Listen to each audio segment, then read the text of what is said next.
खुलुमबाय गोजोन फुंबिलि गासै खौरां नायगिरिफोरखौ बरायबाय लोगोसे चेनेलखौ साबस्क्राइब खालामगोन होननानै आं साफ्रोम नायगिरिफोरखौ आसा खालामबाय। दानिया फैदो खौरांखौ जागायदिनि।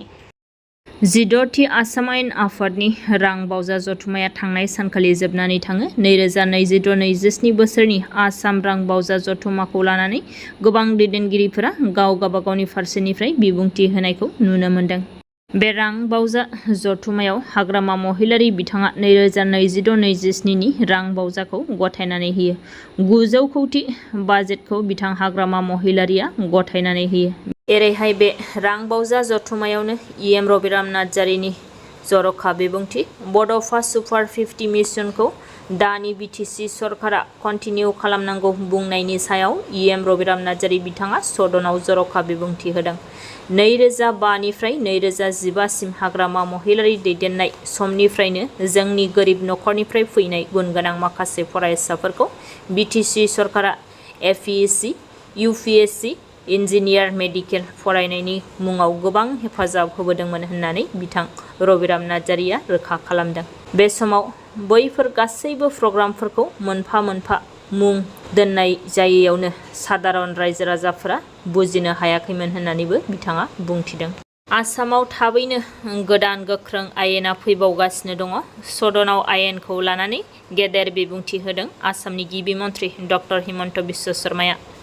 बे बारनिफ्राय गोसो जाब्लानो रां थाब्लानो हाखौ बायनो हानाय नंलिया। 250 बोसोर गोजाम धोरोमारि फसंथाननि सेराव बायनो हानाय नंला हाखौ। धोरोमारि फसंथाननि 5 किल'मिटार सेरावसो थागिबि सुबुंफोरासो बायनो हागोन आरो थानो हागोन। हादरसायाव बे आयेना थाबैनो फैगासिनो दङ।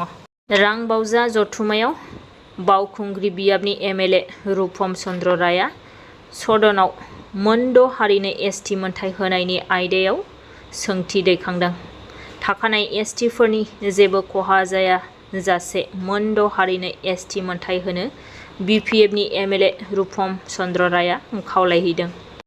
रायमना नेशनेल पार्कनि सिङाव गुलि गावग्लुंनाय जाथाय। क'क्राझार जिल्लानि रायमना नेशनेल पार्कनि सिङाव गुलि गावग्लुंनायनि जाहोनाव सासे 29 बोसोर बैसोनि बर' सुबुङा जिउ खोमानो गोनां जादों। थैनाय सुबुंखौ सरलपारा मायनावगुरि गामिनि निमल बसुमतारिनि फिसाज्ला फुंखा बसुमतारि होननानै सिनायथिनाय जादों। मोनथिनो मोननाय बायदिब्ला 28 जुलाइनि बेलासे 3 रिंगासोनिफ्रायनो फुंखा बसुमतारिया गोमानानै दङमोन होननानै मोनथिनो मोन्दों। न'खरनि सुलुंनिफ्राय मोनथिनो मोननाय बायदिब्ला बिथाङा हाग्रायाव थांदोंमोन। बे समावनो अथियाबारि फरेस्ट आउटपस्टनि फरेस्ट गार्डफोरा बिथांखौ हमो। नाथाय 29 जुलाइ खालि भारत-भुटान हादोरनाङारि सिमाजों लोगोसे कसुगाव हाग्रा खोन्दोनि सिङाव रायमना हाग्रा ओनसोलनि सिङाव सरलपारा पिकनिक स्पटनि सोनाब फारसे थानाय हाग्रा ओनसोलनिफ्राय बिथांनि गोथै सह'खौ बोखांनो हायो। बे समाव हाग्रा बिफाना जेबो मावख'आरि फोरमायथि होआखै होननानै मोनथिनो मोन्दों। आसामनि दैबाना सैनांनाय रायजोफोरनि सेराव इउबिपिअनि थान्दै हान्जा। थांनाय सानखालि खौसेथि बर' सुबुं आफादनि मोनसे दैदेनगिरि हान्जाया सनारि बियाबनि एमएलए धर्मेश्वर कवारखौ लोगो हमो। दैबानानि सोमोन्दै सावरायनायनि उनाव इउबिपिअनिफ्राय एमएलए बिथांनो 200 मुसारिफोरखौ खैफोदाव गोग्लैनाय नखरफोरनि गेजेराव रानना होनो थाखाय हैनाय जायो। लोगोसे 100 निबो बांसिन मुसारिखौ थांनाय सानखालि खौसेथि बर' सुबुं आफादा चराइदेव जिल्लानि बर' गामिफोराव बर' नखरफोरनो रानना होयो।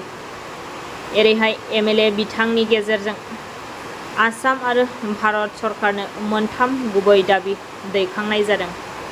खैफोदाव गोग्लैनाय मोनफ्रोमबो नखरनो रांनि हेफाजाब, जाग्रा लोंग्रा आरो गोग्गो लोंनाय दै हैनाय, दैबानाजों गाज्रि खहा जानाय जायगाफ्राव सांग्रां फाहामथाय थासारि गायसननाय, दैबानानि जुनै आबाद आरो फालांगियाव खहा जानाय सुबुंफोरनि थाखाय जुनिया रांखान्थि पेकेजखौ होनो बिथांमोना खावलायदों। थांनाय सानखालि उदालगुरियाव गासै 10 बस्ता गान्जाफोरखौ हमनो हादों। 283.61 किल'ग्राम गान्जाजों लोगोसे 2 फालांगिरिफोरखौ खानो हादों।